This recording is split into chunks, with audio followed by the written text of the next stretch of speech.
Thank you very much, everybody. We have additional agreements, Mr. President. Yes. We have the Cambodian trade deal and we have the critical minerals agreement to sign. We're going to sign that. We're signing our trade deal. I thought we could forget about this deal. They make a very good deal. This is the Cambodian trade deal, Mr. President.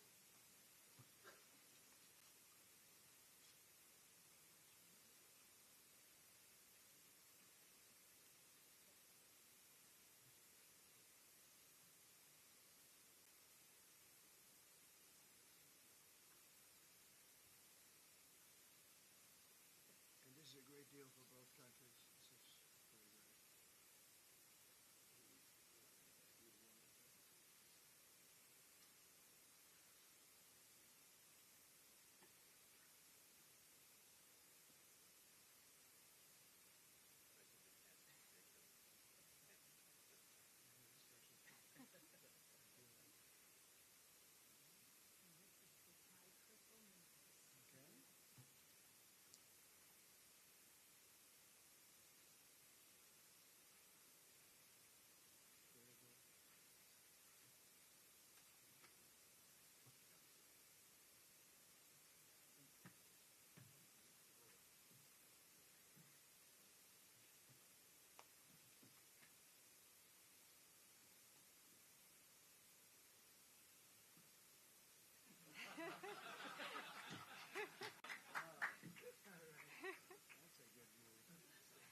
This is very great. And this is the Thai critical minerals.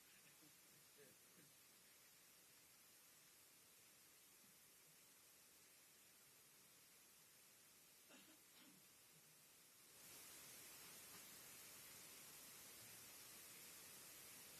Very good. That's a good move. What do we hold on this?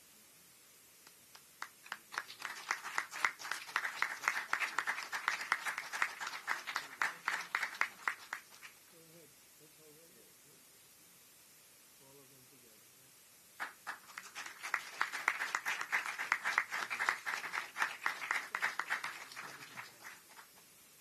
I'm just witness. Now we can do a merger on this last. Have another one.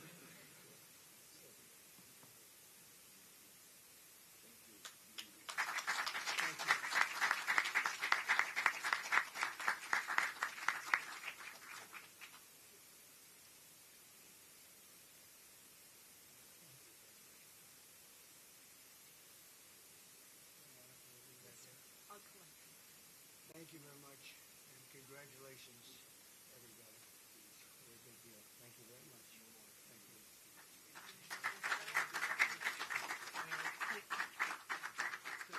I have to need your team to thank them. Oh,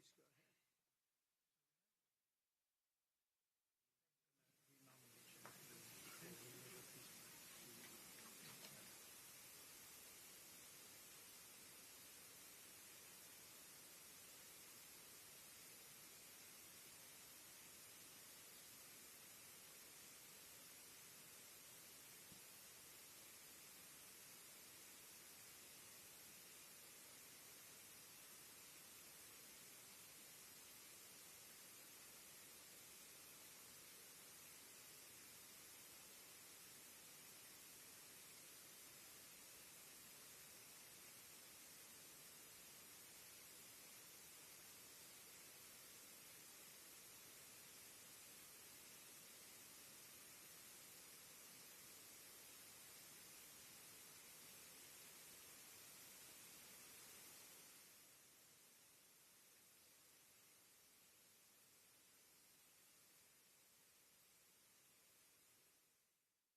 Nation she dearly loved. She loved this nation like few people love their nations. This is a momentous day for all of the people of Southeast Asia as we sign a historic agreement to end the military conflict between Cambodia and Thailand.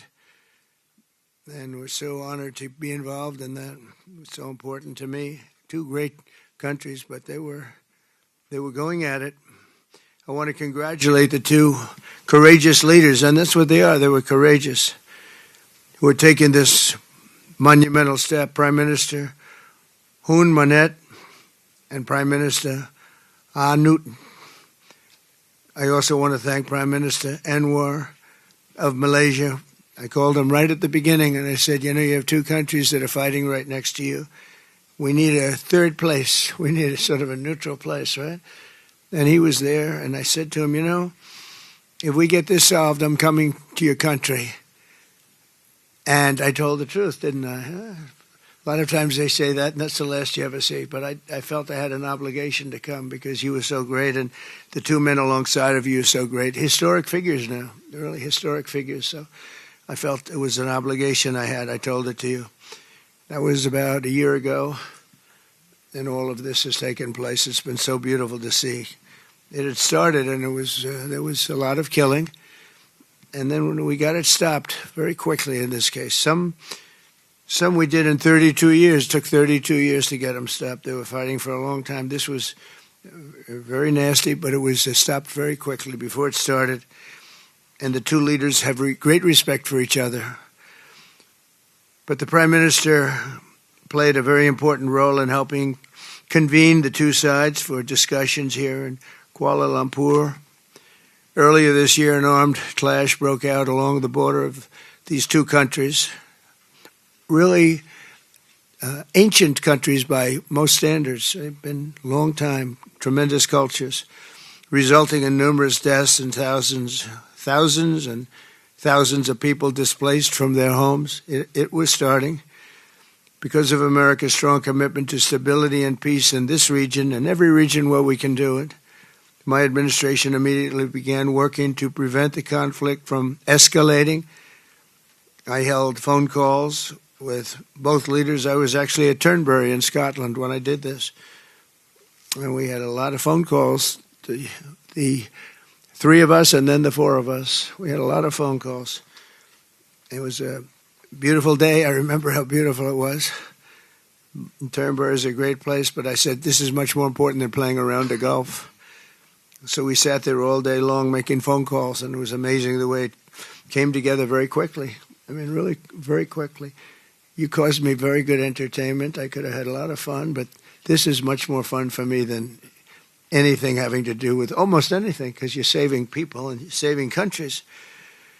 But ask them to choose the path of prosperity and peace over needless bloodshed and war. At the end of July, after extremely productive discussions, we reached a ceasefire agreement. And now these gentlemen, and they really are gentlemen, high-quality people, both went to college in the United States, and now these gentlemen are about to sign what we're calling the Kuala Lumpur Peace Accords. Good name. Both countries are agreeing to cease all hostilities and work to build good neighborly relationships, which have already started. 18 Cambodian prisoners of war will be released, and under this agreement, observers from ASEAN countries, including Malaysia, will be deployed to make sure that the peace prevails and endures. I have no doubt that it will. We have another situation like that right now in the Middle East, and Gaza. You might have read a little bit about Gaza, and that's another one we're very proud of. But we have a lot of people watching that. A lot of people. I think this is a much different kind of a thing. The two countries are getting along really well. Today, alongside this peace treaty, we also are signing a major trade deal with Cambodia and a very important critical minerals agreement with Thailand. The United States will have a robust commerce and cooperation transactions, lots of them, with both nations as long as they live in peace. And I really feel that when we make deals, we see two countries that we do a lot of business with. We do a lot of business with both of them. We have to use that business to make sure they don't get into wars. But this is going to be a very long peace. So as you know, this is one of 8 wars that my administration has ended in just 8 months. We're averaging one a month. There is only one left, although I heard that Pakistan and Afghanistan have started up, but I'll get that solved very quickly. I know them both, and the Pakistan, the Field Marshal and the Prime Minister are great people, and I have no doubt we're going to get that done quickly. That one started up a few days ago. And I just feel it's something I can do. I do it nicely. I don't need to do it, I guess, but if I can take time and save millions of lives, that's really a great thing. I can't think of anything better to do. But the 8 wars that my administration has ended in just 8 months, there's never been anything like that. Never. There never will be either.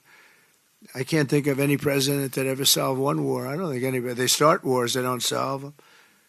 So nothing like this has been done in history, and it's an honor to be involved. On behalf of the United States, I'm proud to help settle this conflict and really develop good friendships, including people that work with each team. Look at these very distinguished people, except for my people.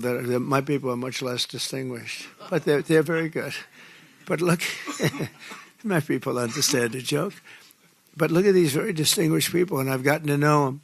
I want to thank Marco Rubio for being here. He was great. You always help. He's born for this job. He really was. He was born for this job. Secretary of State Jameson, thank you very much for all you did on helping too. He's the foremost expert on trade, and we're going to be doing another couple of stops where we'll be talking about no war, just pure trade. We'll be talking to President Xi in a day. We'll be stopping at Japan. We'll be stopping at South Korea, and we'll be doing some other things, but they're more related to trade. But on behalf of the United States, I'm proud to help settle this conflict and forge a future for the region where proud independent nations can prosper and thrive, safety, security, and peace. It's an amazing thing that's happened to the United States because a year and a half ago, we were a dead country. We were actually a dead country, and now we're the hottest country anywhere in the world. And when I called you, we were in the process of becoming hot. It's actually quite a while right now, but we were sort of on our way. And we had won the election big in a massive amount. And so I was respected when I called you, and it was a little bit easier. I think it's easier when you respect somebody than if you don't respect somebody. If you don't respect somebody, it never happens. But I won't forget that day because it was one of the first wars that I got involved in. And I love doing it. It's like, I shouldn't say it's a hobby because it's so much more serious than a hobby, but it's something that I'm good at, and it's something I love to do. The United Nations should be doing this, but they don't do it. They don't do it. They turned off my teleprompter when I made a speech. I had to make a speech without a teleprompter. They're good at that. The escalator wasn't working too well. It came to a complete halt. But, the United Nations has such great potential. I wish they could do it. They didn't get involved with us at all. We just did the deal and reported the deal, and everybody was sort of amazed that we got it done so quickly and so nicely. But now I'd like to ask Prime Minister Anwar to say a few words, and then we'll hear from Prime Minister Hun Manet and Prime Minister Newton. And these are, I just have to say it for a last time, these are incredible men. The way they came together, the way they worked so hard, and we worked long hours. It was not long days because the days were few in number, but the hours were very long and very intense. There was a lot of intensity going on because there was a lot of shooting happening while we were talking. That brings it to a new level. And the 3 men sitting there should really be credited with having done just an incredible job for humanity. Thank you all very much. It's an honor to have worked with you. Appreciate it. Please.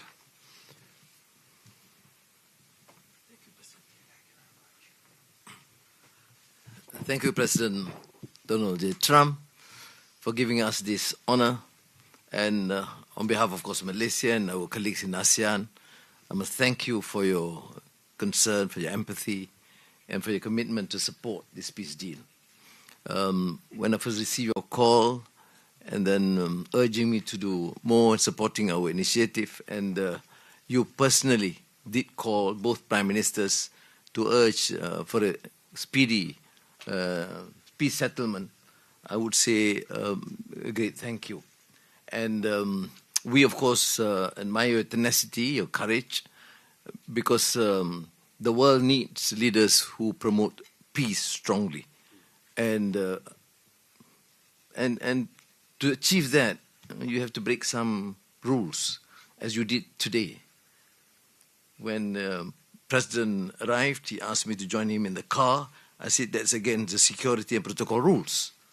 And he was delighted to break the rules, and I... It was a nice ride. And we share a lot of things in common. I was in prison, but he almost got there. But very good exchanges on a number of issues. Of course, priorities, of course, the peace deal. Thank you, both Prime Ministers. You did a great job. We are delighted to have you as colleagues, as true friends, and you understand the need to secure peace to save our people, and also the ASEAN position as a region of peace and prosperity.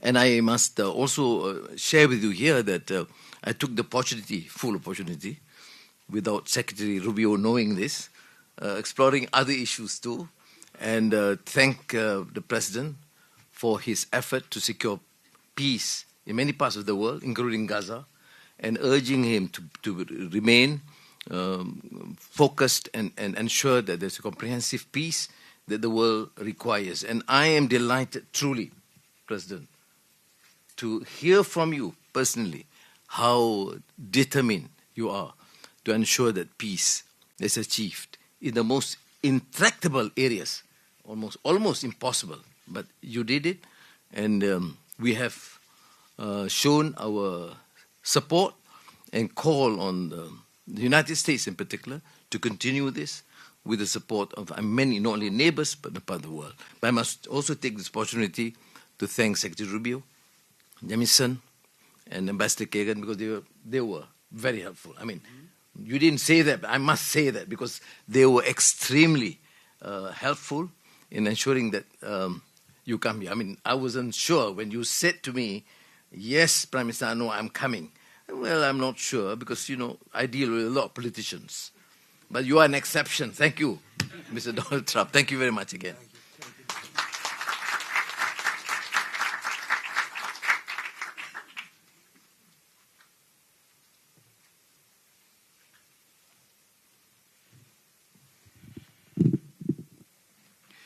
President Donald Trump, Prime Minister Anwar Ibrahim, Prime Minister Anutin Chanvirakul, Excellencies, ladies and gentlemen. Today marks a historic moment, profound significance for Cambodia and Thailand, a day that reaffirms our shared conviction that peace is always possible when nations have the courage and wisdom to pursue it together. On behalf of the Cambodian peoples, I wish to express my deepest gratitude to President Donald J. Trump for his decisive leadership and steadfast commitment to supporting the lasting peace between Cambodia and Thailand, and for his tireless efforts to make it a reality. I also wish to convey my sincere appreciations to Prime Minister Anwar for his unwavering support and facilitation throughout this peace process until successful conclusions. I further extend my appreciations to my ASEAN colleagues, China, and other partners who have been supporting the ceasefire from the beginning. The principles that underpin this joint declaration are those that Cambodia holds dear. That no matter how difficult or complex our dispute may be, they must always be resolved through peaceful means in full conformity with existing treaties and international law. Cambodia reaffirms a strong commitment to fully and faithfully implementing these joint declarations and to continuing to work closely with Thailand and all our partners to ensure that this peace endures and brings tangible benefit to our peoples. We look forward to continued support and contribution of international communities and partners to fruitful realizations of the joint declarations. As we speak, I think our two commanders are discussing on the possibility of start of withdrawal, partial withdrawal of the first phase of our heavy weapons as an indication of our willingness to show that the execution of the joint declarations. At the same time, I strongly hope for the prompt release of our 18 soldiers on humanitarian grounds and as agreed in the joint declarations. Finally, recognizing your unwavering dedications and resolute effort to promote peace, and not only between Cambodia and Thailand, but also among other nations, and reflecting the gratitude of the Cambodian peoples, I have nominated President Donald J. Trump for the Nobel Peace Prize. And he, like I say, peace saved life. And this is the wish of our Cambodian people as appreciations for the President. So thank you very much, Mr. President. Thank you. Thank you, sir.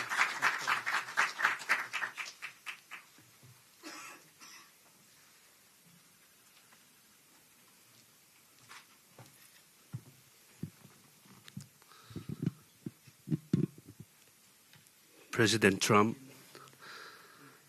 Prime Minister Anwar, Prime Minister Hun Manet, Excellencies, distinguished colleagues, today marks a new chapter for Thailand and Cambodia.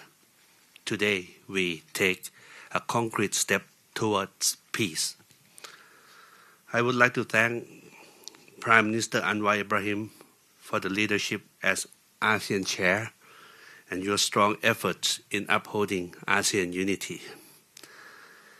And I also wish to express my sincere appreciation to President Donald J. Trump for your personal dedication to peace between our two countries. And in addition, I thanks so much for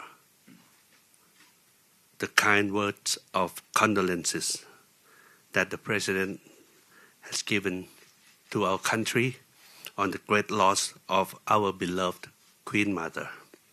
It means a lot to Thai people. We have come a long way since agreeing to the ceasefire here in Malaysia on 28th of July. The discussions since then have led to this important outcome, which is the signing of our joint declaration today.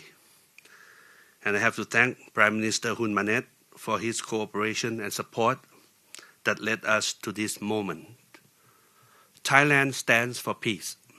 This declaration reflects our will to resolve differences peacefully, in full respect of sovereignty and territorial integrity.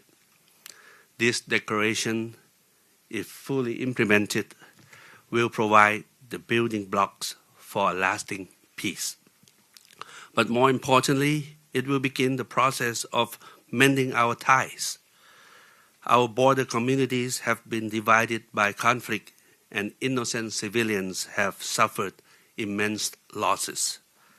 This declaration places a firm responsibility on our two parties to act. I believe we can achieve what seemed beyond reach a few months ago. To this end, I welcome the agreement that following the signing of this joint declaration today, both sides will begin implementing all the agreed points, in particular promptly removing heavy weapons from the border areas to ensure the safety of our people, to build confidence and trust. And Thailand will also begin the process of releasing the 18 detained Cambodian soldiers. We have a responsibility to act in earnest and in good faith, and that we restore livelihoods and protect the well-being of our communities along our shared border. To achieve real change on the ground, what we agree on here must be implemented. Only then can we truly turn to a new page. Only then can we assure that our people's security and safety. Only then can we achieve real peace. This is what our people expect of us, and this is what they deserve. Peace with dignity.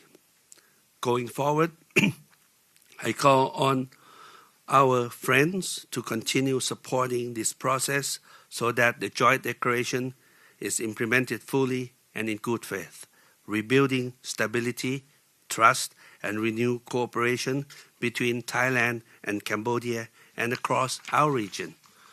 I am also pleased that today we announced the joint statement on the framework for a U.S.-Thailand agreement on reciprocal trade, which I hope will facilitate our negotiations on tariffs for conclusion by end of this year.